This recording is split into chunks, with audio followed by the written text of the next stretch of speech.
original 404, I really wanted to change the front end to make it look more like a race replica.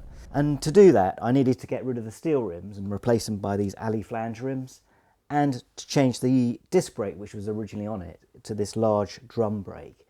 In this case, I bought a Replica 230 with 4 leading shoes, and I bought the alley flange rims. They're 18-inch WM2, which is 1.85 millimeters. I looked for ages at auto jumbles and on the website, but didn't find anything, so I decided to buy new, and I got the rims from Hagen's and the drum brake from Disco Volante. The first job was to get the wheel built. I didn't really fancy doing this myself, so I took the hub to Hagen's and they supplied the rims and the spokes. Once the rims were built, I got the tyres put on. They're Avon Roadrunners 1990 18s, and that allowed me to then start fitting it to the bike.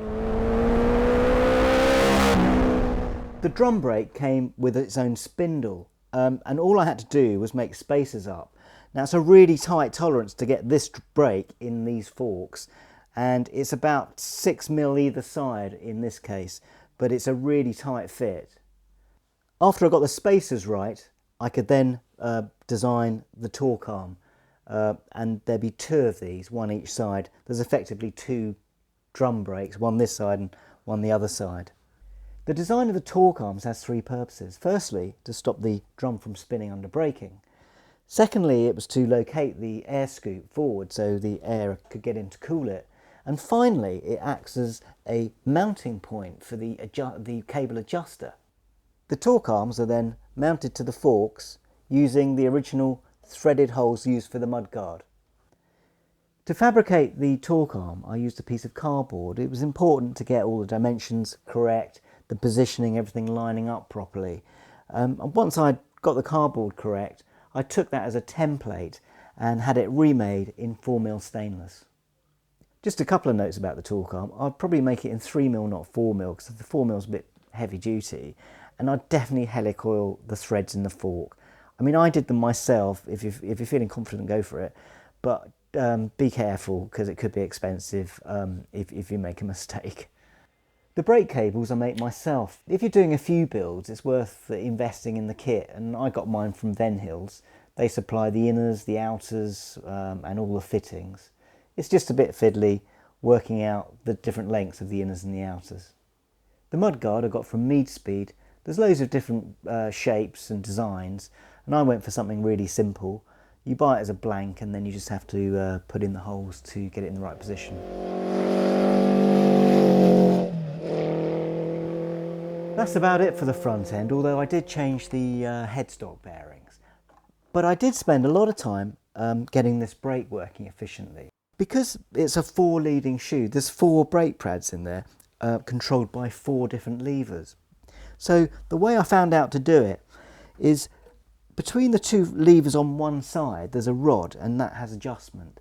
So apply equal pressure to the lower and the upper, and then line up the rod that it's engaging them together. Then there's a half turn on the rod so you can adjust it to suit. Do that on the other side and then move on to the cables. With your cable adjusters, get both sides pulling equally at the same time. Now there is a little bit of adjustment, auto adjustment on the lever.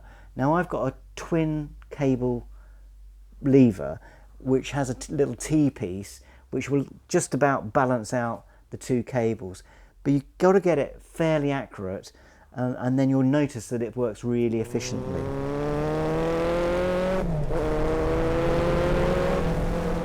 Once I'd set up the brake correctly, I found it really sharp at slow speeds or coming up to junctions, and one way around that is to chamfer the leading edge of your brake shoes. So disassemble it, file down the leading edge, try it out. If you want more softness, file a bit more.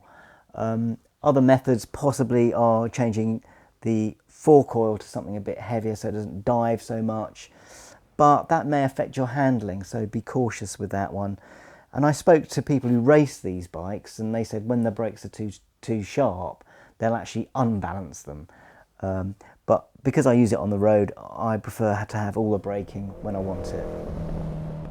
I'm not paid to promote any suppliers, but when I built the bike, I found it useful to know where I could get the components. If you need that information, just visit our website.